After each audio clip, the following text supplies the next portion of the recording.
झारखंड के रामगढ़ जिले में झुंड से बिछड़ी एक हथनी ने कई गांवों में जमकर उत्पात मचाया, जिसकी वजह से वहां रहने वाले लोग दहशत में आ गए। बताया गया कि हथनी गर्भवती है और वो बच्चे को जन्म देने के लिए किसी सुरक्षित जगह की तलाश में है और इसी वजह से वो जिले के अलग अलग गांवों में घूम रही है। वहां के गोला प्रखंड के एक गांव में तो इस हथनी ने जमकर तांडव मचाया। उसे भगाने के लिए गांव के लोग जोर जोर से चिल्लाने लगे, जिसके बाद वो उनकी तरफ बढ़ने लगी। लेकिन तभी कुछ लोगों ने उसे डराने के लिए मशाल जला ली, जिसे देखकर वो हथनी दूसरी तरफ मुड़ गई और खेतों को रौंदते हुए एक मकान के पास पहुंच गई। इस दौरान वहां गांव के कुछ लोग जमा थे जो जान बचाने के लिए इधर उधर भागने लगे। यही नहीं, उस हथनी को भगाने के लिए गांव के लोग रात में भी जुटे रहे। लाइट मार।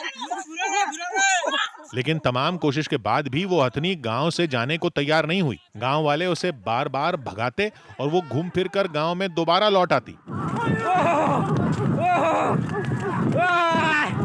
खबर है कि हाथियों के हमले में वहां बीते 20 दिनों में ही एक बच्चे समेत 2 लोगों की जान जा चुकी है। सौभाग्य की बात यह कि रांची से लगभग 50 किलोमीटर दूर रामगढ़ है, जहां जंगली हाथियों का झुंड आए दिन उत्पात मचाता रहता है। और बताया गया कि लगभग 3 हफ्ते से वहां 7-8 हाथियों का झुंड गांवों के किनारे भटक रहा था, जिसमें एक गर्भवती हथनी भी है जो झुंड से अलग होकर रिहायशी इलाके में आ गई, जिसकी तलाश में झुंड के बाकी हाथी भी आसपास के गांव में ही घूम रहे हैं और लोगों की जान के लिए खतरा बने हुए हैं।